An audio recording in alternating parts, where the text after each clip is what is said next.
Katolol yang paling tolol pun masih jauh lebih cerdas daripada Prosetan paling cerdas. Enak. Surat Romo Patris kepada jemaat.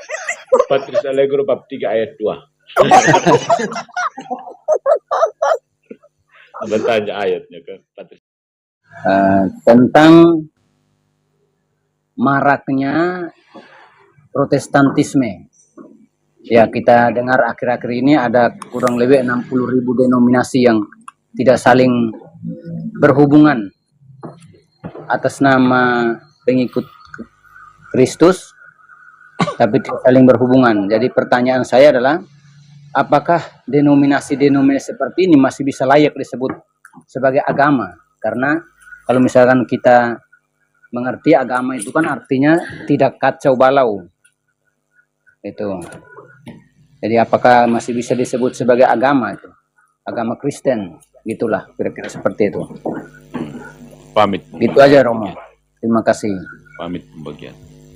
Baik, saya coba jelaskan secara ya. Romo punya pasti penjelasannya luar biasa. Saya coba. Bantai langsung. Ya, Romo punya biasanya langsung bantai. Ya. Baik, dengan adanya banyak sekte, itu sebenarnya kegagalan otoritas manusia pribadi dalam menafsir Alkitab yang adalah sumber kebenaran yang mereka jadikan sebagai sumber kebenaran itu sendiri. Maka biasanya di mana-mana Romo Patris selalu menjelaskan bahwa setiap orang menjadi paus, dan itu benar. Setiap orang menjadi paus. Kalau pertanyaannya, apakah mereka itu agama? Saya kira mereka bukan agama. Mereka itu adalah sekte-sekte yang mendekati agama sebenarnya. Nanti Roma punya pasti dia agak lain ya. Mereka sebenarnya itu bukan agama. Mereka hanya berjuang untuk mendekati sebuah kebenaran umum. Karena agama yang biasanya istilah agama yang sempurna itu bukan gereja Katolik, tetapi Tuhan itu ada dalam gereja Katolik. Sehingga kalau kita lihat sekte sebenarnya itu kan sebenarnya perkumpulan orang-orang. Kita di Atambua sini, kebetulan dari Atambua, saya di Atambua sini ya. Kalau kita jalan ke tetangga sebelah, itu langsung saling berhadapan. Jadi satu di sebelah itu langsung berhadapan langsung. Itu pun dia mereka satu kakak adik yang karena berseberangan ideologi mereka mendirikan agama. Bukan agama sebenarnya. Itu adalah sekte yang adalah perkumpulan orang-orang beriman yang kebetulan percaya kepada Yesus dan mewartakan Yesus. Tapi yang sesungguhnya itu bukan agama. Penjelasan lanjut silahkan Romo Patris. Oke. Ya, kalau pamit mengatakan begitu, saya cenderung seperti ini. Apakah Protestan ini agama? Sebenarnya mereka begini ya. Kalau kita sebut agama sebagai set of beliefs atau rangkaian kepercayaan, ya Protestan itu agama. Tapi set of beliefs-nya ini adalah bentuk cherry picking dari agama sejati yang dari mana mereka berasal, yaitu agama Katolik. Ya, set of belief dari Tuhan Yesus ini dijaga oleh gereja Katolik.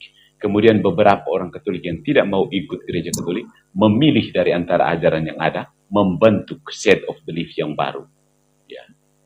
Makanya agama Kristen yang benar itu ada dalam gereja Katolik, versi heresinya ada dalam Protestan, dan versi skismatiknya ada di Ortodoks. Begitu. Banyak tuh Romo pengikutnya. Saya mau nanya lagi boleh ya Mbak? Boleh. Ya. Kan itu pengikutnya banyak tuh. Terus kayak contoh-contoh yang lagi viral belakangan ini kan kayak apa? Ya, Olimpiade kayak Paris. apa? Sam Smith yang tiba-tiba berubah karena mengikutin apa? Gereja satanisme gitu-gitu kan katanya dapat kekuatan lah atau apa kekayaan, popularitas segala macam. Itu pada praktik realnya itu gimana Romo? Kalau sepengetahuan Romo. Ingat kan tawaran dari iblis kepada Yesus di pencobaan di padang gurun? Ada 3 hal itu. Ya, dunia ini kan dikuasai oleh iblis. Setelah menolak Tuhan, dia turun ke dunia berlalang-lambuan untuk mencari. Jadi Iblis itu karena tidak punya sumber daya kan, dia tidak punya sumber daya, dia pakai sumber daya dari Tuhan, dipelintir, lalu dipakai untuk membujuk manusia. Ingat, pelintiran yang pertama itu adalah tubuh manusia sendiri.